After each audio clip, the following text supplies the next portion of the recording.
നമസ്കാരം, P today YouTube ചാനലിലേക്ക് ഏവർക്കും സ്വാഗതം. നിയമലംഘന പ്രസ്ഥാനം ആരംഭിച്ച വർഷം 1930. നിയമലംഘന പ്രസ്ഥാനം ആരംഭിച്ച വർഷം 1930. ഗുരുവായൂർ സത്യാഗ്രഹം നടന്ന വർഷം 1931 നവംബർ മാസം 1-ാം തീയതി. ഗുരുവായൂർ സത്യാഗ്രഹം നടന്ന വർഷം 1931 നവംബർ മാസം 1-ാം തീയതി. നിവർത്തന പ്രക്ഷോഭം നടന്ന വർഷം 1932. നിവർത്തന പ്രക്ഷോഭം നടന്ന വർഷം 1932. ക്ഷേത്ര പ്രവേശന വിളംബരം നടന്നത് 1936 നവംബർ മാസം 12-ാം തീയതി. ക്ഷേത്ര പ്രവേശന വിളംബരം നടന്നത് 1936 നവംബർ മാസം 12-ാം തീയതി. വൈദ്യുത പ്രക്ഷോഭം നടന്ന വർഷം 1936. വൈദ്യുത പ്രക്ഷോഭം നടന്ന വർഷം 1936. കല്ലറ പാങ്ങോട് സമരം നടന്ന വർഷം 1938. കല്ലറ പാങ്ങോട് സമരം നടന്ന വർഷം 1938. കടക്കൽ പ്രക്ഷോഭം നടന്ന വർഷം 1938 സെപ്റ്റംബർ മാസം 29-ാം തീയതി. കടക്കൽ പ്രക്ഷോഭം നടന്ന വർഷം 1938 സെപ്റ്റംബർ മാസം 29-ാം തീയതി. മൊറാഴ സമരം നടന്ന വർഷം 1940 സെപ്റ്റംബർ മാസം 15-ാം തീയതി. മൊറാഴ സമരം നടന്ന വർഷം 1940 സെപ്റ്റംബർ മാസം 15-ാം തീയതി. കയ്യൂർ സമരം നടന്ന വർഷം 1941. കയ്യൂർ സമരം നടന്ന വർഷം 1941. ഒന്നുകൂടി പറയാം സുഹൃത്തുക്കളെ, ശ്രദ്ധിക്കുക. നിയമലംഘന പ്രസ്ഥാനം ആരംഭിച്ച വർഷം 1930. ഗുരുവായൂർ സത്യാഗ്രഹം നടന്ന വർഷം 1931 നവംബർ മാസം 1-ാം തീയതി. നിവർത്തന പ്രക്ഷോഭം നടന്ന വർഷം 1932. ക്ഷേത്ര പ്രവേശന വിളംബരം നടന്ന വർഷം 1936 നവംബർ മാസം 12-ാം തീയതി. വൈദ്യുത പ്രക്ഷോഭം നടന്ന വർഷം 1936. കല്ലറ പാങ്ങോട് സമരം നടന്ന വർഷം 1938. കടക്കൽ പ്രക്ഷോഭം നടന്ന വർഷം 1938 സെപ്റ്റംബർ മാസം 29-ാം തീയതി. മൊറാഴ സമരം നടന്ന വർഷം 1940 സെപ്റ്റംബർ മാസം 15-ാം തീയതി. കയ്യൂർ സമരം നടന്ന വർഷം 1941. കീഴരിയൂർ ബോംബാക്രമണം നടന്ന വർഷം 1942 നവംബർ മാസം 17-ാം തീയതി. ഇപ്പോൾ ഒത്തിരി ക്വസ്റ്റ്യൻ പേപ്പറിൽ ചോദിച്ചൊരു വർഷമാണ്, പഠിക്കുക. കീഴരിയൂർ ബോംബാക്രമണം നടന്ന വർഷം 1942 നവംബർ മാസം 17-ാം തീയതി. പുന്നപ്ര വയലാർ സമരം നടന്ന വർഷം 1946. കരിവെള്ളൂർ സമരം നടന്ന വർഷം 1946. തോൽവിറക് സമരം നടന്ന വർഷം 1946 നവംബർ മാസം 15-ാം തീയതി. കുട്ടംകുളം സമരം നടന്ന വർഷം 1946. കുട്ടംകുളം സമരം നടന്ന വർഷം 1946. പാലിയം സത്യാഗ്രഹം നടന്ന വർഷം 1947 മുതൽ 1948 വരെ. പാലിയം സത്യാഗ്രഹം നടന്ന വർഷം 1947 മുതൽ 1948 വരെ. മഹാത്മാഗാന്ധി കേരളം സന്ദർശിച്ച വർഷങ്ങൾ ചോദിച്ചാൽ 1920, 1925, 1927, 1934, 1937. ഇങ്ങനെ 5 തവണയാണ് ഗാന്ധിജി കേരളം സന്ദർശിച്ചത്. വളരെ വളരെ ഇമ്പോർട്ടന്റ് ആണ്. മഹാത്മാഗാന്ധി കേരളം സന്ദർശിച്ച വർഷങ്ങൾ ഏതൊക്കെയാ? 1920, 1925, 1927, 1934, 1937 എന്നീ 5 വർഷങ്ങളിലാണ് മഹാത്മാഗാന്ധി കേരളം സന്ദർശിച്ചത്. ഈ 5 വർഷങ്ങളും ഒരു സെറ്റ് ആയിട്ട് അങ്ങ് പഠിച്ചു വെക്കാൻ ശ്രമിക്കുക. ഒന്നുകൂടി പറയാം സുഹൃത്തുക്കളെ, ശ്രദ്ധിക്കുക. കീഴരിയൂർ ബോംബാക്രമണം നടന്ന വർഷം 1942 നവംബർ മാസം 17-ാം തീയതി. പുന്നപ്ര വയലാർ സമരം നടന്നത് 1946. കരിവെള്ളൂർ സമരം നടന്നത് 1946. തോൽവിറക് സമരം നടന്നത് 1946 നവംബർ 15. കുട്ടംകുളം സമരം നടന്നത് 1946. പാലിയം സത്യാഗ്രഹം നടന്നത് 1947, 48 കാലഘട്ടത്തില്. അതുപോലെ മഹാത്മാഗാന്ധി കേരളം സന്ദർശിച്ച വർഷങ്ങൾ ഏതൊക്കെയാ? 1920, 1925, 1927, 1934, 1937 എന്നീ വർഷങ്ങളാണ്. വ്യക്തമായ സുഹൃത്തുക്കൾ ഓർത്തുവെക്കുക. ഇന്ത്യൻ നദികളും അവയുടെ പോഷക നദികളും. ഒരൊറ്റ ഇന്ത്യൻ നദിയും അവയുടെ പോഷക നദികളും ചോദിക്കാത്തൊരു PSC ചോദ്യം വന്നിട്ടില്ല. അതുകൊണ്ട് തന്നെ നമുക്കത് വ്യക്തമായിട്ട് പഠിക്കേണ്ടതുണ്ട്. നമുക്ക് സമയം കളയണ്ട, നമുക്ക് നോക്കാം ഇന്ത്യൻ നദികളും അവയുടെ പോഷക നദികളും. ആദ്യമായി നമുക്ക് പഠിക്കേണ്ട നദിയാണ് സിന്ധു നദി. ഏതാണ്? സിന്ധു നദി. സിന്ധു നദിയുടെ പോഷക നദികളെല്ലാം നമുക്കറിയാം. എന്നാലും സുഹൃത്തുക്കൾ ശ്രദ്ധിച്ചിരിക്കുക. ചലം, രവി, ചിനാബ്, ബിയാസ്, സത്ലജ്, ഷോക്ക് എന്നിവ. ഷോക്ക് നദി പഠിച്ചു വെച്ചോളണേ. ചലം, രവി, ചിനാബ്, ബിയാസ്, സത്ലജ് എന്നീ 5 നദികളും. അതിനോടൊപ്പം പുതിയൊരു നദി ഏതാ നമ്മൾ പഠിച്ചത്? ഷോക്ക് നദി. എന്താണ്? ഷോക്ക് നദി. ഓർക്കുക, ഏതാണ്? ഷോക്ക് നദി. ഒന്നുകൂടി പറയാം സുഹൃത്തുക്കളെ, ശ്രദ്ധിക്കുക. സിന്ധു നദിയുടെ പ്രധാന പോഷക നദികൾ ഏതൊക്കെയാ? ചലം, രവി, ചിനാബ്, ബിയാസ്, സത്ലജ് നമുക്ക് എല്ലാവർക്കും അറിയാം. അതിനോടൊപ്പം PSC ഇപ്പൊ ചോദിക്കാറുള്ള നദിയാണ് ഷോക്ക് നദി. ഏതാണ്? ഷോക്ക് നദി. ഓർക്കുക. ഗംഗാ നദിയുടെ പ്രധാന പോഷക നദികളാണ് യമുന, സോൺ, ഗന്ധകി, കോസി, ഘാഗ്ര. ഈ ഗംഗാ നദിയുടെ പ്രധാന പോഷക നദികൾ ഏതൊക്കെയാ? യമുന, സോണ്, ഗന്ധകി നദി, കോസി നദി, അതുപോലെ ഘാഗ്ര നദി. ഈ ഇടയ്ക്ക് ചോദിച്ചത് ഘാഗ്ര നദിയായിരുന്നു, ശ്രദ്ധിക്കുക. ഗംഗാ നദിയുടെ പോഷക നദികൾ ഏതൊക്കെയാണ്? യമുന, സോണ്, ഗന്ധകി, കോസി, ഘാഗ്ര. ഇതിനകത്ത് സോണും അതുപോലെ ഘാഗ്ര നദിയും നിങ്ങൾ സ്റ്റാർ ചെയ്ത് പഠിച്ചോളാം. കാരണം ഈ കഴിഞ്ഞ കുറച്ച് PSC എക്സാമുകളിൽ ഇതായിരുന്നു ഗംഗയുടെ പോഷക നദിയായിട്ട് ചോദിച്ചത്. അതുകൊണ്ട് അത് ഓർത്തു വെക്കുക. ബ്രഹ്മപുത്ര നദിയുടെ പോഷക നദിയാണ് ടീസ്റ്റ, മനാസ്, ലോഹിത്, അതുപോലെ സുബാൻസിരി. ബ്രഹ്മപുത്ര നദിയുടെ പ്രധാനപ്പെട്ട പോഷക നദികൾ ഏതൊക്കെയാ? ടീസ്റ്റ, മനാസ്, ലോഹിത്, സുബാൻസിരി എന്നീ നദികളാണ്. ഒന്നുകൂടി പറയാം. ബ്രഹ്മപുത്ര നദിയുടെ പോഷക നദികൾ ഏതൊക്കെയാ? ടീസ്റ്റ, മനാസ്, ലോഹിത്, സുബാൻസിരിയാണ്. ആദ്യകാലത്ത് ടീസ്റ്റ ഒരുപാട് തവണ PSC ചോദിച്ചിട്ടുണ്ട്. എന്നാൽ ഇപ്പോഴത്തെ PSCയുടെ ട്രെൻഡ് പ്രകാരം ലോഹിത് നദിയാണ് ചോദിച്ചുകൊണ്ടിരിക്കുന്നത് ബ്രഹ്മപുത്ര നദിയുടെ പോഷക നദിയായിട്ട്. അതുകൊണ്ട് സുഹൃത്തുക്കൾ അത് ഓർത്ത് വെക്കുക. അതിനോടൊപ്പം തന്നെ മനാസും സുബാൻസിരിയും ഒന്ന് മനസ്സിലാക്കി പഠിക്കുകയും ചെയ്യുക. ഇത്രയും നേരം നമ്മൾ പറഞ്ഞുകൊണ്ടിരുന്നത് ഹിമാലയൻ നദികളെ പറ്റിയിട്ടായിരുന്നു, അല്ലെങ്കിൽ ഇന്ത്യയിലൂടെ ഒഴുകുന്ന ഹിമാലയൻ നദികളും അവയുടെ പോഷക നദികളെ പറ്റിയിട്ടാണ്. ഇനി നമുക്ക് പഠിക്കുവാനുള്ളത് ഉപദ്വീപീയ നദികളെ പറ്റിയിട്ടാണ്. ഏതൊക്കെയാ ഉപദ്വീപീയ നദികളെന്നും അവയുമായി ബന്ധപ്പെട്ടിട്ടുള്ള പോഷക നദികളും നമുക്കൊന്ന് നോക്കാം. ഗോദാവരി. ഗോദാവരിയുടെ പ്രധാനപ്പെട്ട പോഷക നദികളാണ് ഇന്ദ്രാവതി, ശബരി, പെൻഗംഗ, മഞ്ചീര. ഗോദാവരിയുടെ പ്രധാനപ്പെട്ട പോഷക നദികൾ ഏതൊക്കെയാ? ഇന്ദ്രാവതി, ശബരി, പെൻഗംഗ, മഞ്ചീര. ഇപ്പോഴങ്ങോട്ട് ചോദിച്ചത് ശബരിയും പെൻഗംഗയുമായിരുന്നു. ഓർക്കുക. ഗോദാവരിയുടെ പ്രധാനപ്പെട്ട പോഷക നദികൾ ഏതൊക്കെയാ? ഇന്ദ്രാവതി, ശബരി, പെൻഗംഗ, മഞ്ചീര എന്നിവയാണ്. കൃഷ്ണ നദിയുടെ പോഷക നദികളാണ് ഭീമ, തുംഗഭദ്ര, മുസി, മാലപ്രഭ, കൊയ്ന. ഓർത്തോളനെ. കൃഷ്ണ നദിയുടെ പ്രധാനപ്പെട്ട പോഷക നദികൾ ഏതൊക്കെയാ? ഭീമ, തുംഗഭദ്ര, മുസി, മാലപ്രഭ, കൊയ്ന എന്നിവയാണ്. ഇതിനകത്ത് ഇപ്പൊ PSC ചോദിച്ചുകൊണ്ടിരിക്കുന്നത് മാലപ്രഭയാണ് ഓപ്ഷനിൽ കൂടുതലായിട്ടും കാണപ്പെടുന്നത്. ഓർക്കുക. അപ്പൊ കൃഷ്ണ നദിയുടെ പ്രധാനപ്പെട്ട പോഷക നദികൾ ഏതൊക്കെയാ? ഭീമ, തുംഗഭദ്ര, മുസി, മാലപ്രഭ, കൊയ്ന എന്നീ നദികളാണ്. അടുത്തതാണ് കാവേരി നദി. കാവേരി നദിയുടെ പോഷക നദികളാണ് കബനി, പാമ്പാർ, ഭവാനി, അമരാവതി, അർക്കാവതി. ശ്രദ്ധിച്ചോളനെ. കാവേരി നദിയുടെ പ്രധാനപ്പെട്ട പോഷക നദികൾ ഏതൊക്കെയാ? കബനി, പാമ്പാർ, ഭവാനി, അമരാവതി, അർക്കാവതി. ഈ കബനി, പാമ്പാർ, ഭവാനി സ്ഥിരം ചോദ്യമാണ് നമ്മുടെ കേരളത്തിൽ നിന്നും. കാവേരി നദിയിൽ പതിക്കുന്ന നദികൾ എന്ന് ചോദിച്ചിട്ട് കബനി, പാമ്പാർ, ഭവാനി ചോദിക്കും. അതിനോടൊപ്പം നമ്മൾ പഠിക്കുവാനുള്ളതാണ് അമരാവതി. ഇപ്പൊ അമരാവതി ഏത് നദിയുടെ പോഷക നദിയാന്ന് ചോദിക്കാറുണ്ട്. ഏതാണ്? കാവേരി നദിയുടെ പോഷക നദിയാണ് അമരാവതി. ഒന്നുകൂടി പറയാം സുഹൃത്തുക്കളെ, ശ്രദ്ധിക്കുക. കാവേരി നദിയുടെ പോഷക നദികൾ ഏതൊക്കെയാ? കബനി, പാമ്പാർ, ഭവാനി, അമരാവതി, അർക്കാവതി എന്നിവയാണ്. നർമ്മദ നദിയുടെ പോഷക നദികളാണ് ഹിരൺ, ഷേർ, താവ, ബെഞ്ചാർ എന്നിവ. നർമ്മദ നദിയുടെ പ്രധാനപ്പെട്ട പോഷക നദികൾ ഏതൊക്കെയാ? ഹിരൺ, ഷേർ, താവ, ബെഞ്ചാർ എന്നിവയാണ്. ഇതിനകത്ത് ഹിരണും ഷേറും ഒരുപാട് തവണ PSC ചോദിച്ചിട്ടുണ്ട്. അതുകൊണ്ട് വ്യക്തമായിട്ട് അവയൊന്ന് പഠിച്ചു വെക്കുക. നർമ്മദ നദിയുടെ പ്രധാനപ്പെട്ട പോഷക നദികൾ ഏതൊക്കെയാ? ഹിരൺ, ഷേർ, താവ, ബെഞ്ചാർ എന്നിവയാണ്. താപ്തി നദിയുടെ പോഷക നദികളാണ് ഗിർനയും അനറും. താപ്തി നദിയുടെ പോഷക നദികൾ ഏതൊക്കെയാണ്? ഗിർനയും അനറും. പ്രധാനമായിട്ടും +2 എക്സാമുകളിലെ ഒരു സ്ഥിരം ചോദ്യ സാന്നിധ്യമാണ് ഈ താപ്തി നദിയുടെ പോഷക നദി. അതുകൊണ്ട് ഒന്ന് ഓർത്ത് വെച്ചേക്കുക. ഏതൊക്കെയാ? ഗിർനയും അനറുമാണ് ആരുടെ? താപ്തി നദിയുടെ പോഷക നദി. മഹാനദിയുടെ പ്രധാനപ്പെട്ട പോഷക നദികളാണ് ഇബ്, ടെല്ല്, ഷിയോനാഥ്, ഓങ്. മഹാനദിയുടെ പ്രധാനപ്പെട്ട പോഷക നദികൾ ഏതൊക്കെയാ? ഇബ്, ടെല്ല്, ഷിയോനാഥ്, ഓങ്. ഇതിനകത്ത് ഷിയോനാഥ് ഇപ്പൊ PSC ചോദിക്കാറുണ്ട്. ഇബും ടെല്ലും കൂടെ ഓർത്ത് വെച്ചേക്കുക. മഹാനദിയുടെ പ്രധാനപ്പെട്ട പോഷക നദികൾ ഏതൊക്കെയാ? ഇബ്, ടെല്ല്, ഷിയോനാഥ്, ഓങ് എന്നിവയാണ്. ഓർക്കുക. കേരളത്തിലൂടെ ഒഴുകുന്ന പ്രധാനപ്പെട്ട നദികളും അവയിൽ സ്ഥിതി ചെയ്യുന്ന അണക്കെട്ടുകളും സ്ഥിതി ചെയ്യുന്ന നദിയും.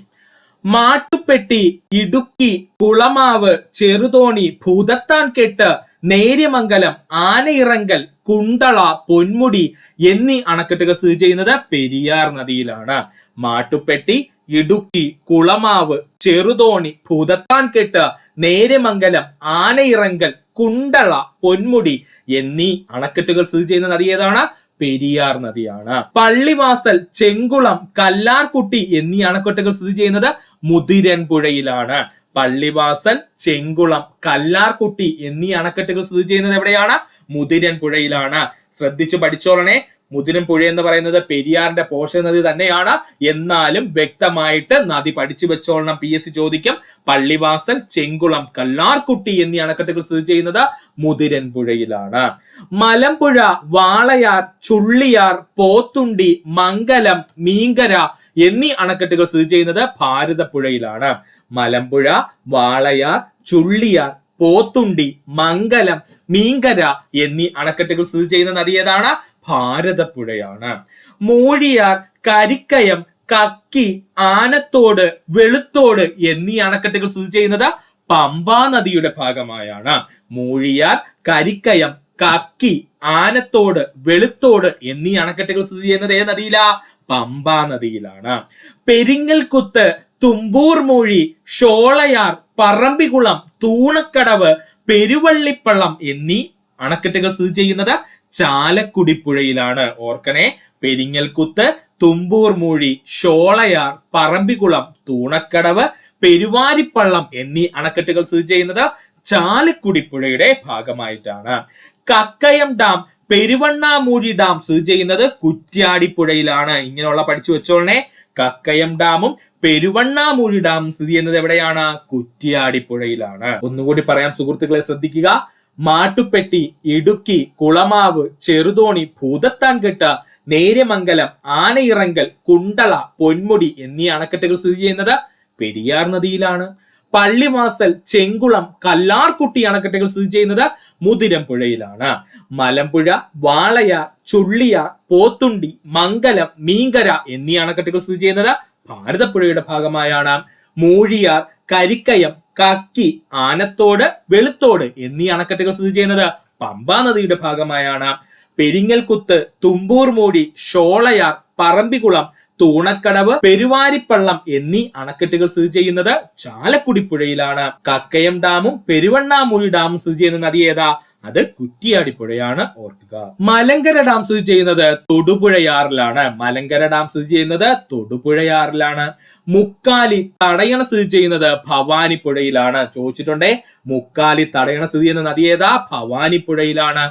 ബാണാസുര സാഗർ ഡാം സ്ഥിതി ചെയ്യുന്നത് കരവനത്തോട് എന്ന് പറഞ്ഞു കഴിഞ്ഞാൽ കബനി നദി. രണ്ടിനും PSC ഉത്തരം കൊടുത്തിട്ടുണ്ട്. ബാണാസുര സാഗർ ഡാം സ്ഥിതി ചെയ്യുന്നത് ഏത് നദിയിലാ? ഒന്നിൽ കരവനത്തോട് കാണും ഓപ്ഷനിൽ, അല്ലെങ്കിൽ ആര് കാണുമെന്ന് നോക്കിക്കൊള്ളണം? കബനി നദി ഉണ്ടോ എന്ന് നോക്കിക്കൊള്ളണം. കാരണം കബനി നദിയുടെ പോഷക നദിയാണ് ആര്? കരമനത്തോട്. പീച്ചി ഡാം സ്ഥിതി ചെയ്യുന്നത് മണാലിപ്പുഴ. വീണ്ടും വന്നിരിക്കുന്നു പ്രീവിയസ് ക്വസ്റ്റ്യൻ. പീച്ചി ഡാം സ്ഥിതി ചെയ്യുന്നത് എവിടെയാണ്? മണാലിപ്പുഴയിലാണ്.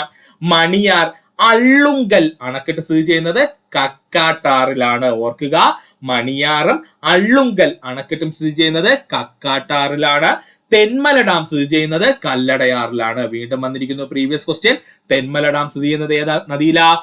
കല്ലടയാറിലാണ്. ഓർക്കുക. ഒന്നുകൂടി പറയാം സുഹൃത്തുക്കളെ, ശ്രദ്ധിക്കുക. മലങ്കര ഡാം സ്ഥിതി ചെയ്യുന്നത് തൊടുപുഴയാറിലാണ്. മുക്കാലി തടയണ സ്ഥിതി ചെയ്യുന്നത് ഭവാനിപ്പുഴയിലാണ്. ബാണാസുര സാഗർ ഡാം സ്ഥിതി ചെയ്യുന്നത് കരവനത്തോട് അല്ലെങ്കിൽ കബനി നദിയിലാണ്. പീച്ചി ഡാം സ്ഥിതി ചെയ്യുന്നത് മണാലിപ്പുഴയിലാണ്. മണിയാറും അള്ളുങ്കലും സ്ഥിതി ചെയ്യുന്നത് കക്കട്ടാറിലാണ്. തെന്മല ഡാം സ്ഥിതി ചെയ്യുന്നത് എവിടെയാണ്? കല്ലടയാറിലാണ്. ഓർക്കുക. നെയ്യാർ ഡാം സ്ഥിതി ചെയ്യുന്നത് നെയ്യാർ നദി. നെയ്യാർ ഡാം സ്ഥിതി ചെയ്യുന്നത് നെയ്യാർ നദി. പഴശ്ശി ഡാം സ്ഥിതി ചെയ്യുന്നത് വളപട്ടണം പുഴ. ഒരുപാട് തവണ പ്രീവിയസ് ആയി ചോദിച്ച ചോദ്യം. പഴശ്ശി ഡാം സ്ഥിതി ചെയ്യുന്നത് എവിടെയാ? വളപട്ടണം പുഴയിലാണ്. അരുവിക്കര ഡാം, പേപ്പാറ ഡാം, കരമനത്തോട്. ഓർത്തോളണേ, അരുവിക്കര ഡാമും പേപ്പാറ ഡാമും സ്ഥിതി ചെയ്യുന്ന നദി ഏതാ? കരമനത്തോടാണ്. ചിമ്മിനി ഡാം സ്ഥിതി ചെയ്യുന്നത് കുറുമാലിപ്പുഴയിലാണ്. പ്രീവിയസ് ആയി ചോദിച്ചിട്ടുണ്ട്. പ്രത്യേകിച്ച് +2 ലെവലാണ് ചോദിച്ചിട്ടുള്ളത്. ശ്രദ്ധിക്കുക. ചിമ്മിനി ഡാം സ്ഥിതി ചെയ്യുന്ന അണക്കെട്ട് ഏതാണ്? കുറുമാലിപ്പുഴയിലാണ്. ഏതിലാണ്? കുറുമാലിപ്പുഴയിലാണ്. ഒന്നും കൂടി പറയാം സുഹൃത്തുക്കളെ, ശ്രദ്ധിക്കുക. നെയ്യാർ ഡാം നെയ്യാർ നദിയിലാണ് സ്ഥിതി ചെയ്യുന്നത്. പഴശ്ശി ഡാം സ്ഥിതി ചെയ്യുന്നത് വളപട്ടണം പുഴ. അരുവിക്കര ഡാമും പേപ്പാറ ഡാമും സ്ഥിതി ചെയ്യുന്നത് കരമനത്തോടാണ്. ചിമ്മിനി ഡാം സ്ഥിതി ചെയ്യുന്നത് കുറുമാലിപ്പുഴയിലാണ്. നമ്മൾ പഠിക്കാൻ പോകുന്നത് കേരള നവോത്ഥാന നായകന്മാരും അവരുടെ പ്രധാനപ്പെട്ട പുസ്തകങ്ങളുമാണ്. PSC ഇപ്പോൾ ഒത്തിരി ക്വസ്റ്റ്യൻസ് ഈ ഭാഗത്ത് നിന്ന് ചോദിക്കുന്നുണ്ട്. പ്രത്യേകിച്ച് ചേരുംപടി ചേർക്കുക എന്നുള്ള മേഖലയിൽ ഒത്തിരി ചോദ്യങ്ങൾ ഈ ഭാഗത്ത് നിന്ന് വരുന്നുണ്ട്. അതുകൊണ്ട് കേരള നവോത്ഥാന നായകന്മാരും അവരുടെ ഏറ്റവും പ്രധാനപ്പെട്ട PSC ചോദിച്ചിട്ടുള്ള പുസ്തകങ്ങൾ മാത്രമേ നമ്മളിവിടെ പറയുന്നുള്ളൂ. വലിച്ചുവാരി പുസ്തകങ്ങൾ നമ്മൾ പറയുന്നില്ല. കേരള PSC ഇതുവരെയും പ്രീവിയസ് ആയി ചോദിച്ചിട്ടുള്ള പുസ്തകങ്ങൾ മാത്രമേ പറയുന്നുള്ളൂ. അപ്പൊ നമുക്ക് നോക്കാം ഏതൊക്കെയാണ് ആ പുസ്തകങ്ങളെന്ന്.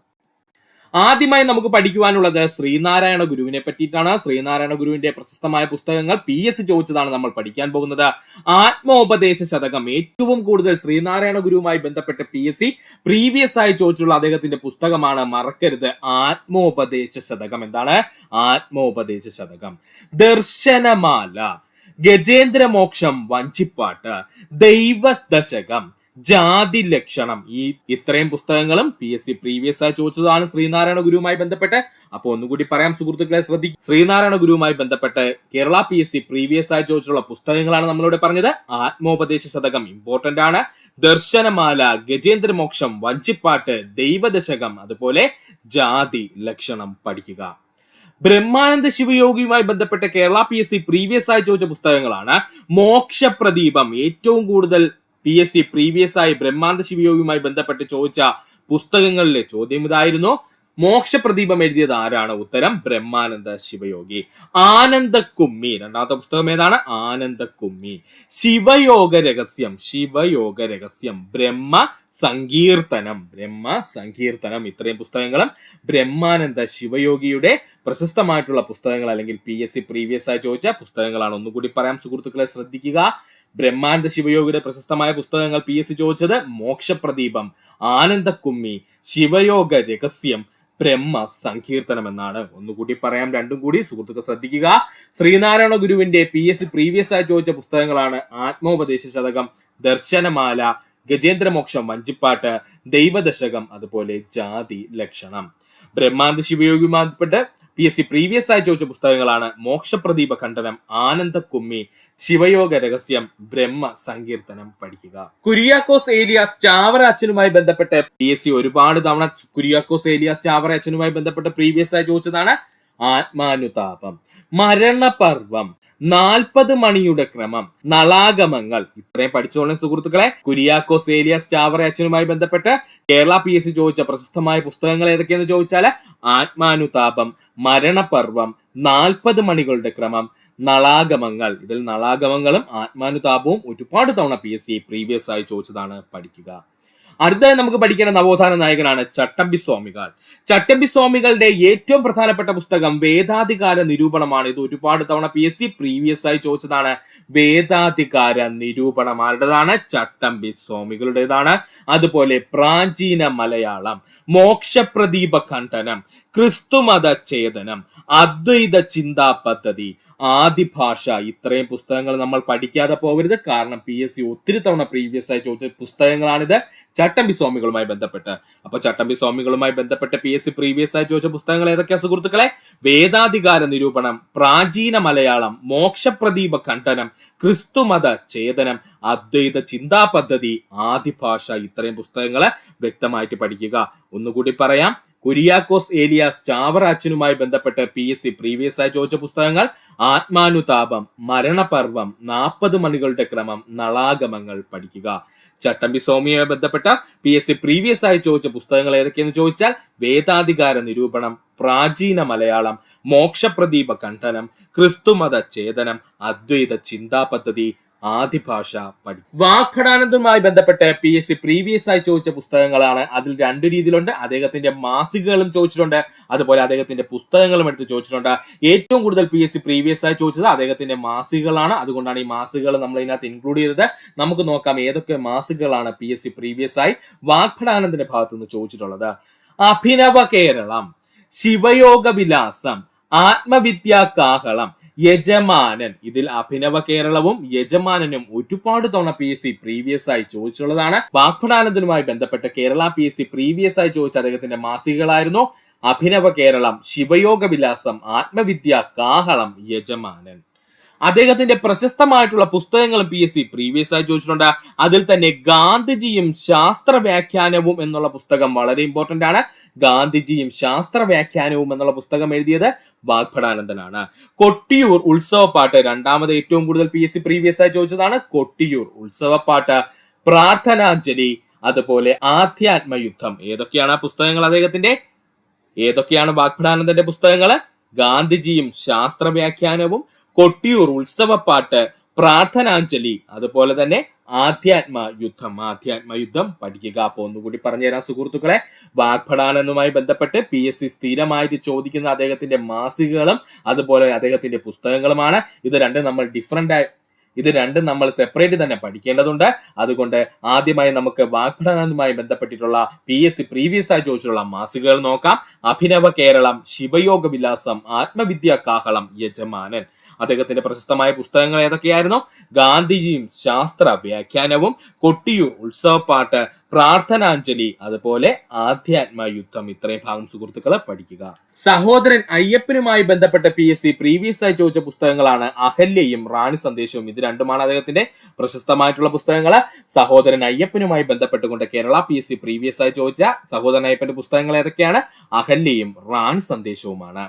AK ഗോപാലനുമായി ബന്ധപ്പെട്ടുകൊണ്ട് PSC പ്രീവിയസ് ആയി ചോദിച്ച അദ്ദേഹത്തിന്റെ പുസ്തകങ്ങളാണ് എന്റെ ജീവിതകഥ. അദ്ദേഹത്തിന്റെ ആത്മകഥ അല്ലെങ്കിൽ ഓട്ടോബയോഗ്രഫിയാണ് ഈ പറഞ്ഞിരിക്കുന്ന എന്റെ ജീവിതകഥ എന്നുള്ളത്. അതുപോലെ കൊടുങ്കാറ്റിന്റെ മാറ്റൊലി, മണ്ണിനു വേണ്ടി, ഇമ്പോർട്ടന്റ് ആണ്, പഠിച്ചോളണേ, മണ്ണിനു വേണ്ടി, എന്റെ ഡയറി, ഹരിജനം. ഇത്രയും PSC പ്രീവിയസ് ആയി ചോദിച്ചതാണ്. അതിൽ തന്നെ മണ്ണിനു വേണ്ടിയും എന്റെ ജീവിതകഥയും ഒരുപാട് തവണ PSC പ്രീവിയസ് ആയി ചോദിച്ചതാണ്. അതുകൊണ്ട് സുഹൃത്തുക്കൾ ഇമ്പോർട്ടൻസ് കൊടുത്ത് പഠിക്കുക. AK ഗോപാലനുമായി ബന്ധപ്പെട്ട് കേരള PSC പ്രീവിയസ് ആയി ചോദിച്ച അദ്ദേഹത്തിന്റെ പുസ്തകങ്ങൾ ചോദിച്ചാൽ എന്റെ ജീവിതകഥ, അത് അദ്ദേഹം ഓട്ടോബയോഗ്രഫി അല്ലെങ്കിൽ അദ്ദേഹത്തിന്റെ ആത്മകഥയാണ്. കൊടുങ്കാറ്റിന്റെ മാറ്റൊലി, മണ്ണിനു വേണ്ടി, എന്റെ ഡയറി, ഹരിജനം. ഇത്രയും പുസ്തകങ്ങൾ സുഹൃത്തുക്കളെ പഠിക്കുക. പൊയ്കെ യോഹനുമായി ബന്ധപ്പെട്ട് PSC പ്രീവിയസ് ആയി ചോദിച്ച പുസ്തകമാണ് രത്നമണികൾ. പൊയ്കെ യോഹനുമായി ബന്ധപ്പെട്ട് PSC പ്രീവിയസ് ആയി ചോദിച്ച പുസ്തകമാണ് രത്നമണികൾ. എന്താണ് രത്നമണികൾ? ഇപ്പോൾ അങ്ങോട്ട് PSC ചോദിച്ചേ, അതുകൊണ്ട് പഠിച്ചോളുക. പൊയ്കെ യോഹനുമായി ബന്ധപ്പെട്ട് കേരള PSC ചോദിച്ച പുസ്തകമാണ് രത്നമണികൾ. പഠിക്കുക. VT ഭട്ടതിരിപ്പാടുമായി ബന്ധപ്പെട്ട് കേരള PSC പ്രീവിയസ് ആയി ചോദിച്ച പുസ്തകങ്ങളാണ് കണ്ണീരും കിനാവും. ഏതൊക്കെയാണ്? കണ്ണീരും കിനാവും, പൊഴിഞ്ഞ പൂക്കൾ, ജീവിത സ്മരണ, എന്റെ മണ്ണ്, ദക്ഷിണായനം. ഇതിൽ കണ്ണീരും കിനാവും PSC ഏറ്റവും കൂടുതൽ പ്രീവിയസ് ആയി VT ഭട്ടതിരിപ്പാടുമായി ബന്ധപ്പെട്ട് ചോദിച്ച ചോദ്യമാണ്. അതുകൊണ്ട് സുഹൃത്തുക്കൾ ഈ ഭാഗം വ്യക്തമായിട്ട് പഠിക്കാൻ ശ്രമിക്കുക. ഒന്നുകൂടി പറയാം, VT ഭട്ടതിരിപ്പാടുമായി ബന്ധപ്പെട്ടുകൊണ്ട് കേരള PSC പ്രീവിയസ് ആയി ചോദിച്ച പുസ്തകങ്ങൾ ഏതൊക്കെയാ സുഹൃത്തുക്കളെ? കണ്ണീരും കിനാവും, പൊഴിഞ്ഞ പൂക്കൾ, ജീവിത സ്മരണകൾ, എന്റെ മണ്ണ്, ദക്ഷിണായനം. പഠിക്കുക. പണ്ഡിറ്റ് KP കറുപ്പനുമായി ബന്ധപ്പെട്ട് കേരള PSC പ്രീവിയസ് ആയി ചോദിച്ച പുസ്തകങ്ങളാണ് ലങ്കാമർദ്ദനം. ആദ്യത്തേതാണ് ലങ്കാമർദ്ദനം. സ്തോത്രമന്ദാരം. എന്താണ്? സ്തോത്രമന്ദാരം. ജാതിക്കുമ്മി, ബാലകലേശം, ഉദ്യാന വിരുന്ന്. ഇത്രയും PSC പ്രീവിയസ് ആയി ചോദിച്ച പണ്ഡിറ്റ് KP കറുപ്പന്റെ പുസ്തകങ്ങളാണ്. ഇതിൽ ലങ്കാമർദ്ദനവും അതുപോലെ തന്നെ ജാതിക്കുമ്മിയും ഇമ്പോർട്ടന്റ് ആണ്. പണ്ഡിറ്റ് KP കറുപ്പനുമായി ബന്ധപ്പെട്ട ഈ രണ്ട് പുസ്തകങ്ങൾ ഏറ്റവും ഇമ്പോർട്ടന്റ് ആണ്. അതിൽ തന്നെ ജാതിക്കുമ്മി പഠിക്കാതെ പോവരുതേ സുഹൃത്തുക്കളെ. പണ്ഡിറ്റ് KP കറുപ്പന്റെ പ്രശസ്തമായിട്ടുള്ള പുസ്തകമാണ് ജാതിക്കുമ്മി എന്നുള്ളത്. പഠിക്കുക. അപ്പോൾ ഒന്നുകൂടി പറയാം, ശ്രദ്ധിക്കുക. VT ഭട്ടതിരിപ്പാടുമായി ബന്ധപ്പെട്ട കേരള PSC പ്രീവിയസ് ആയി ചോദിച്ച അദ്ദേഹത്തിന്റെ പുസ്തകങ്ങൾ കണ്ണീരും കിനാവും, പൊഴിഞ്ഞ പൂക്കൾ, ജീവിത സ്മരണകൾ, എന്റെ മണ്ണ്, ദക്ഷിണായനം എന്നിവയാണ്. പണ്ഡിറ്റ് KP കറുപ്പനുമായി ബന്ധപ്പെട്ട് കേരള PSC പ്രീവിയസ് ആയി ചോദിച്ച അദ്ദേഹത്തിന്റെ പുസ്തകങ്ങൾ ഏതൊക്കെയാണെന്ന് ചോദിച്ചാൽ ലങ്കാമർദ്ദനം, സ്തോത്രമന്ദാരം, ജാതിക്കുമ്മി. ഒന്നുകൂടി പറയുന്നു, ജാതിക്കുമ്മി, ബാലകലേശം, ഉദ്യാന വിരുന്ന് എന്നിവയാണ്. പഠിക്കുക. കുമാരനാശാനുമായി ബന്ധപ്പെട്ട് കേരള PSC പ്രീവിയസ് ആയി ചോദിച്ച പുസ്തകങ്ങളാണ് വീണപൂവ്, നളിനി, പുഷ്പവാടി, ചണ്ടാള ഭിക്ഷുകി, ദുരാവസ്ഥ, പ്രരോധനം. ഇതിൽ ദുരാവസ്ഥയും പ്രരോധനവും ഒരുപാട് തവണ PSC പ്രീവിയസ് ആയി ചോദിച്ചതാണ്. സുഹൃത്തുക്കൾ വ്യക്തമായിട്ട് പഠിക്കുക. കുമാരനാശാന്റെ പ്രശസ്തമായിട്ടുള്ള കൃതിയാണ് പ്രരോധനം എന്നുള്ളത്. ഒന്നുകൂടി പറഞ്ഞുതരാൻ സുഹൃത്തുക്കളെ ശ്രദ്ധിക്കുക. കേരള PSC കുമാരനാശാനുമായി ബന്ധപ്പെട്ട് പ്രീവിയസ് ആയി ചോദിച്ച പുസ്തകങ്ങൾ ഏതൊക്കെയെന്ന് ചോദിച്ചാൽ വീണപൂവ്, നളിനി, പുഷ്പവാടി, ചണ്ടാള ഭിക്ഷുകി, ദുരാവസ്ഥ, പ്രരോധനം എന്നിവയാണ്. സ്വദേശാഭിമാനി രാമകൃഷ്ണ പിള്ളയുമായി ബന്ധപ്പെട്ട് കേരള PSC പ്രീവിയസ് ആയി ചോദിച്ച പുസ്തകങ്ങളാണ് കാറൽ മാക്സ്. എന്താണ്? Karl Marx. കേരള ഭാഷോൽപത്തി, കേരള ഭാഷോൽപത്തി. ഡൽഹി ദർബാർ മോഹൻദാസ് ഗാന്ധി. ഇതിൽ കാറൽ മാക്സ് ഒരുപാട് തവണ പ്രീവിയസ് ആയി PSC ചോദിച്ചതാണ്, പഠിച്ചോളുക. സ്വദേശാഭിമാനി രാമകൃഷ്ണപിള്ളയുമായി ബന്ധപ്പെട്ടുകൊണ്ട് കേരള PSC പ്രീവിയസ് ആയി ചോദിച്ച അദ്ദേഹത്തിന്റെ പുസ്തകങ്ങൾ ഏതൊക്കെയെന്ന് ചോദിച്ചാല് കാറൽ മാക്സ്, കേരള ഭാഷോൽപത്തി, ഡൽഹി ദർബാർ, മോഹൻദാസ് ഗാന്ധി പഠിക്കും. ഇന്ത്യയുമായി കരയതിർത്തി പങ്കിടുന്ന രാജ്യങ്ങൾ ഏതൊക്കെയാണ്? പാകിസ്ഥാൻ, അഫ്ഗാനിസ്ഥാൻ, ബംഗ്ലാദേശ്, ചൈന, മ്യാൻമർ, നേപ്പാൾ, ഭൂട്ടാൻ എന്നിങ്ങനെ 7 രാജ്യങ്ങളാണ് ഇന്ത്യയുമായി കരയതിർത്തി പങ്കിടുന്നത്. ഇന്ത്യയുമായി കരയതിർത്തി പങ്കിടുന്ന രാജ്യങ്ങൾ ഏതൊക്കെയാണ്? പാകിസ്ഥാൻ, അഫ്ഗാനിസ്ഥാൻ, ബംഗ്ലാദേശ്, ചൈന, മ്യാൻമർ, നേപ്പാൾ, ഭൂട്ടാൻ എന്നിങ്ങനെ 7 രാജ്യങ്ങളാണ് ഇന്ത്യയുമായി കരയതിർത്തി പങ്കിടുന്നത്. ഇനി ഇത് എങ്ങനെ പഠിക്കാമെന്ന് ചോദിച്ചു കഴിഞ്ഞാല് നമ്മുടെ കയ്യിൽ ഒരു ഈസി കോഡ് ഉണ്ട്. കോഡ് ഇത്രയേ ഉള്ളൂ. ബാപ്പാക്ക് ചൈനയെന്ന് MBA എന്നങ്ങ് പഠിക്കുക. ബാപ്പാക്ക് ചൈനയെന്ന് MBA എന്നങ്ങ് പഠിക്കുക. നമ്മുടെ കോഡ് എന്താണ്? ബാപ്പാക്ക് ചൈനയെന്ന് MBA എന്നങ്ങ് പഠിക്കുക.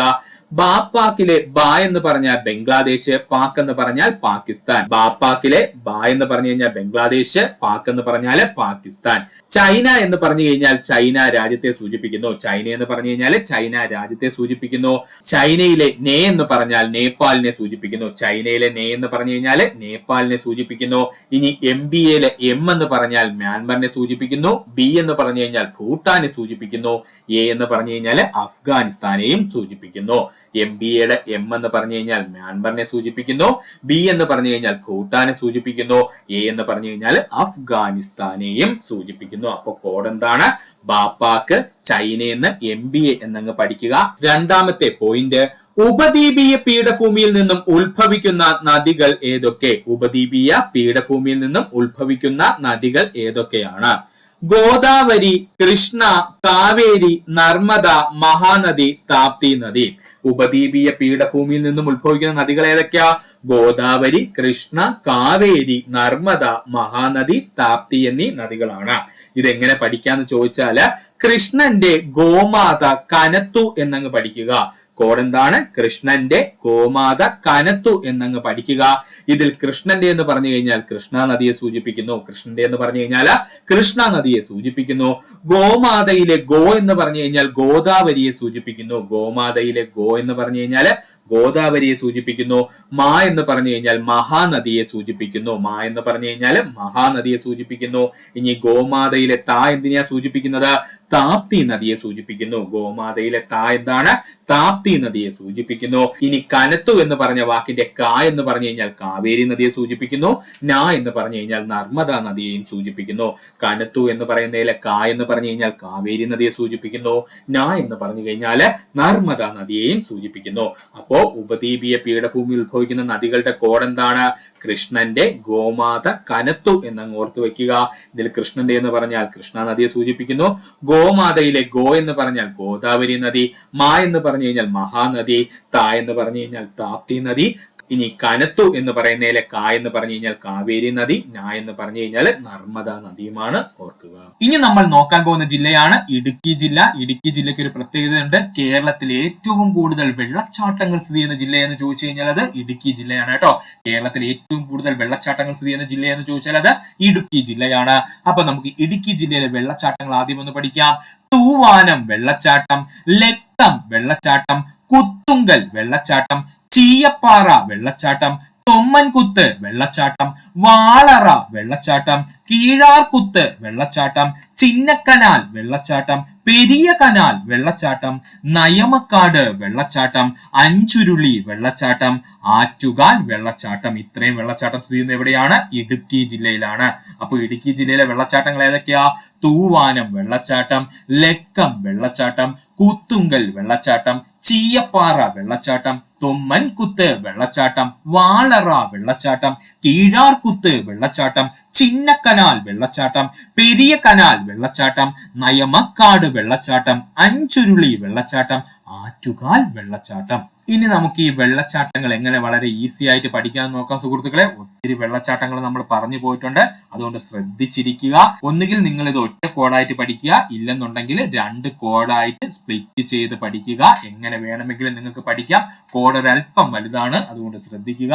കോഡ് ഇത്രയേ ഉള്ളൂ. ഇടുക്കി ഇടുക്കിയിലെ ചിന്നൻ നായയെ കുത്തുവാൻ വാളുമായി ചീറിയെടുത്തു. ഇത് കണ്ട് തൂക്കുവാൻ വന്ന ലക്കുള്ള അഞ്ചു കാൽ തെറ്റി കനാലിൽ വീണു. ഇത്രേ പഠിക്കാനുള്ളൂ. കോഡ് ഇത്രയാണ് ഇടുക്കി ജില്ലയിലെ വെള്ളച്ചാട്ടങ്ങൾ പഠിക്കാനായിട്ട്. ഇടുക്കിയിലെ ചിന്നൻ നായയെ കുത്തുവാൻ വാളുമായി ചീറിയെടുത്തു. ഇത് കണ്ട് തൂക്കുവാൻ വന്ന ലക്കുള്ള അഞ്ചു കാൽ തെറ്റി കനാലിൽ വീണു. ഇത് ഇനി ഒറ്റ സ്ട്രെച്ച് ആയിട്ട് പഠിക്കാൻ ബുദ്ധിമുട്ടുള്ള സുഹൃത്തുക്കള് 2 കോഡായിട്ട് പഠിക്കാൻ ശ്രമിക്കുക. ഫസ്റ്റ് കോഡായിട്ട് ഇടുക്കിയിലെ ചിന്നൻ നായയെ കുത്തുവാൻ വാളുമായി ചീറിയെടുത്തു എന്നങ്ങ് പഠിക്കുക. രണ്ടാമത്തെ കോഡായിട്ട് തൂക്കുവാൻ വന്ന ലക്കുള്ള അഞ്ചു കാൽ തെറ്റി കനാലിൽ വീണു എന്നങ്ങ് പഠിക്കുക. അപ്പൊ 2 കോഡായിട്ട് വേണമെങ്കിൽ അങ്ങനെ പഠിക്കാം, ഒറ്റ കോഡായിട്ട് വേണമെങ്കിൽ നിങ്ങൾക്ക് അങ്ങനെയും പഠിച്ചു വെക്കാം. ഇനി നമുക്ക് ഇതിന്റെ എക്സ്പ്ലനേഷൻ ഒന്ന് നോക്കാം. ഇടുക്കി എന്നതുകൊണ്ട് ഉദ്ദേശിക്കുന്നത് ഇടുക്കി ജില്ലയെ തന്നെയാണ്. ഇടുക്കി എന്നതുകൊണ്ട് ഉദ്ദേശിക്കുന്നത് ഇടുക്കി ജില്ലയെ തന്നെയാണ്. ചിന്നൻ എന്നതുകൊണ്ട് ഉദ്ദേശിക്കുന്നത് ചിന്നക്കനാൽ വെള്ളച്ചാട്ടത്തെയാണ്. ചിന്നൻ എന്നതുകൊണ്ട് ഉദ്ദേശിക്കുന്നത് ചിന്നക്കനാൽ വെള്ളച്ചാട്ടത്തെയാണ്. നായ എന്നതുകൊണ്ട് ഉദ്ദേശിക്കുന്നത് നയമക്കാട് വെള്ളച്ചാട്ടത്തെയാണ്. നായ എന്നതുകൊണ്ട് ഉദ്ദേശിക്കുന്നത് നയമക്കാട് വെള്ളച്ചാട്ടത്തെയാണ്. കുത്തുവാൻ എന്നതുകൊണ്ട് ഉദ്ദേശിക്കുന്നത് 3 പ്രധാനപ്പെട്ട വെള്ളച്ചാട്ടങ്ങളാണ്. ഇത് 3 PS ചോദിച്ചിട്ടുള്ളതാണ്, ശ്രദ്ധിക്കുക. കൂത്തുങ്കൽ വെള്ളച്ചാട്ടം, തൊമ്മൻകുത്ത് വെള്ളച്ചാട്ടം, കീഴാർകുത്ത് വെള്ളച്ചാട്ടം. കുത്തുവാൻ എന്നതുകൊണ്ട് ഉദ്ദേശിക്കുന്നത് 3 പ്രധാനപ്പെട്ട വെള്ളച്ചാട്ടങ്ങളെയാണ്. അവ ഏതൊക്കെയാ? കൂത്തുങ്കൽ വെള്ളച്ചാട്ടം, തൊമ്മൻകുത്ത് വെള്ളച്ചാട്ടം, കീഴാർകുത്ത് വെള്ളച്ചാട്ടം. വാൾ എന്നതുകൊണ്ട് ഉദ്ദേശിക്കുന്നത് വാളറ വെള്ളച്ചാട്ടം. വാൾ എന്നതുകൊണ്ട് ഉദ്ദേശിക്കുന്നത് വാളറ വെള്ളച്ചാട്ടം. ചീറി എന്നതുകൊണ്ട് ഉദ്ദേശിക്കുന്നത് ചീയപ്പാറ വെള്ളച്ചാട്ടം. ചീറി എന്നതുകൊണ്ട് ഉദ്ദേശിക്കുന്നത് ചീയപ്പാറ വെള്ളച്ചാട്ടം. തൂക്കുവാൻ എന്നതുകൊണ്ട് ഉദ്ദേശിക്കുന്നത് തൂവാനം വെള്ളച്ചാട്ടം. തൂക്കുവാൻ എന്നുള്ളത് കൊണ്ട് ഉദ്ദേശിക്കുന്നത് തൂവാനം വെള്ളച്ചാട്ടം. ലക്ക് എന്നതുകൊണ്ട് ഉദ്ദേശിക്കുന്നത് ലക്കം വെള്ളച്ചാട്ടം. ലക്ക് എന്നതുകൊണ്ട് ഉദ്ദേശിക്കുന്നത് ലക്കം വെള്ളച്ചാട്ടം.